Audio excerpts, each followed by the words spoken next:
Hi hello my beautiful viewers, ಎಲ್ಲರೂ ಹೇಗಿದ್ದೀರಾ? ನಾನು ಚೆನ್ನಾಗಿದ್ದೀನಿ, ನೀವು ಕೂಡ ಚೆನ್ನಾಗಿದ್ದೀರಾ ಅಂತ ಭಾವಿಸ್ತೀನಿ. ಇವತ್ತಿನ ಬಿಸಿ ಬಿಸಿ ಸುದ್ದಿ ಏನಪ್ಪ ಅಂದರೆ, ತುಂಬ ಜನಕ್ಕೆ ನನ್ನ ಟೈಟಲ್ ಹಾಗೂ ತಮ್ಮೈಲ್ನ ನೋಡಿನೇ ಗೊತ್ತಾಗಿರುತ್ತೆ. ಆದರೂ ಮತ್ತೊಮ್ಮೆ ಹೇಳ್ತಾ ಇದ್ದೀನಿ, ಅದರ ಸಂಪೂರ್ಣ ಮಾಹಿತಿಯನ್ನು ತಿಳಿಸ್ಕೊಡ್ತೀನಿ. ಅದಕ್ಕೂ ಮುಂಚೆ ಯಾರೆಲ್ಲ ನನ್ನ ಚಾನಲ್ನ ಸಬ್ಸ್ಕ್ರೈಬ್ ಮಾಡ್ಕೊಂಡೆ ಇನ್ನೂ ನೋಡ್ತಾ ಇದ್ದೀರಿ, ಪಟಪಟ ಅಂತ ಹೋಗಿ ಸಬ್ಸ್ಕ್ರೈಬ್ ಮಾಡಿಕೊಂಡು ಸಪೋರ್ಟ್ ಮಾಡಿ. ಹಾಗೆಯೇ ಯಾರೆಲ್ಲ ನನಗೆ ಸಬ್ಸ್ಕ್ರೈಬ್ ಮಾಡಿಕೊಂಡು ಸಪೋರ್ಟ್ ಮಾಡ್ತಾ ಇದ್ದೀರಿ ಅವರಿಗೆ ಎಲ್ಲರಿಗೂ ನನ್ನ ತುಂಬ ಹೃದಯದ ಧನ್ಯವಾದಗಳು. ಹಾಗಾದರೆ ಬನ್ನಿ ಏನು ವಿಷಯ ಅಂತ ನೋಡ್ಕೊಂಬರೋಣ.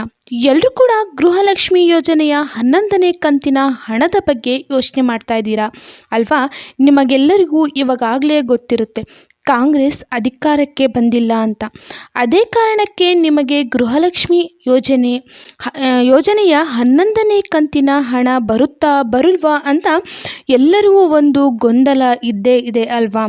ಮತ್ತು ಇನ್ನುಳಿದಂತೆ 5 ಗ್ಯಾರಂಟಿಗಳ ಮೇಲೆ ಕೂಡ ನಿಮಗೆ ಸ್ವಲ್ಪ ಡೌಟ್ ಇದೆ ಅಲ್ವಾ?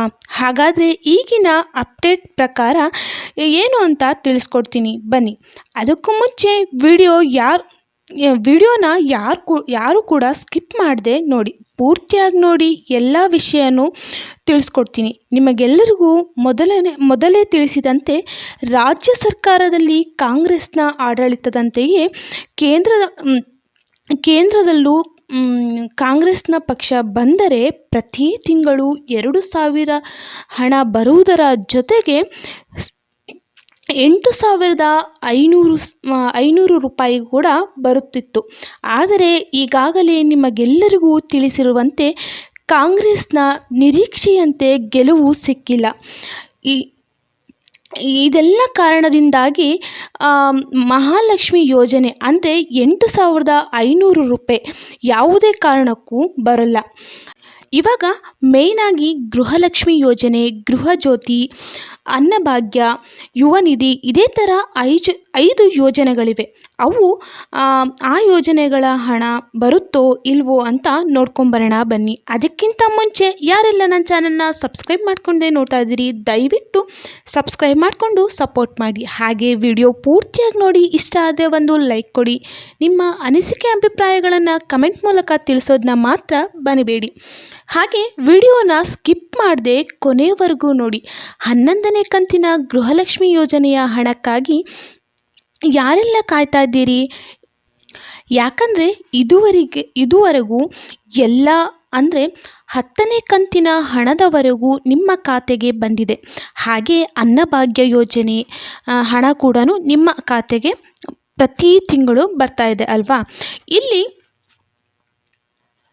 ಒಂದು ಡೌಟ್ ಏನಪ್ಪ ಅಂದರೆ, ಕಾಂಗ್ರೆಸ್ ಪಕ್ಷ ಅಧಿಕಾರಕ್ಕೆ ಬಂದಿಲ್ಲ ಅಂತ 5 ಗ್ಯಾರಂಟಿ ಯೋಜನೆಗಳನ್ನು ಸ್ಟಾಪ್ ಮಾಡ್ತಾರಾ ಅಂತ ಕೆಲವೊಂದು ಕಡೆ ಸುದ್ದಿ ಹರಡಿವೆ ಅಂತ ನೀವು ಕೇಳಿರಬಹುದು. ಹಾಗಾದರೆ ನಿಜವಾಗ್ಲೂ ಸ್ಟಾಪ್ ಮಾಡ್ತಾರಾ? ಎಲ್ಲ ಯೋಜನೆಗಳನ್ನು ನಿಲ್ಲಿಸ್ತಾರಾ? 2,000 ರೂಪಾಯಿ ಬರಲ್ವಾ ಅಂತ ನೀವು ಕೇಳಬಹುದು. ಶಕ್ತಿ ಯೋಜನೆ, ಗೃಹಜ್ಯೋತಿ ಎಲ್ಲವೂ ಯಾವ ಕಾರಣಕ್ಕೂ ಸ್ಟಾಪ್ ಆಗಲ್ಲ. ಯಾಕಂದರೆ ಅದು ಯಾವ ಹಣ ಬರೋದಿಲ್ಲ. ನೀವು ಪ್ರತಿ ತಿಂಗಳು ಕೂಡ ಅದರ ಸೇವೆಯನ್ನು ಯೂಸ್ ಮಾಡ್ಕೊಬೋದು.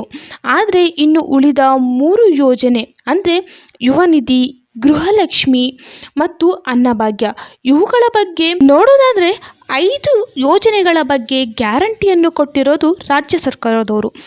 ಅದು ರಾಜ್ಯ ಸರ್ಕಾರಕ್ಕೆ ಅಧಿಕಾರ ಬಂದಾಗ ಆದ ಕಾರಣ ಕೇಂದ್ರ ಸರ್ಕಾರದಲ್ಲಿ ಸೋತರೂ ಕೂಡ ಗೃಹಲಕ್ಷ್ಮಿ ಯೋಜನೆ ಸ್ಟಾಪ್ ಮಾಡಲ್ಲ ಯಾವುದೇ ಕಾರಣಕ್ಕೂ ಅಂತ ಹೇಳಿದ್ರು.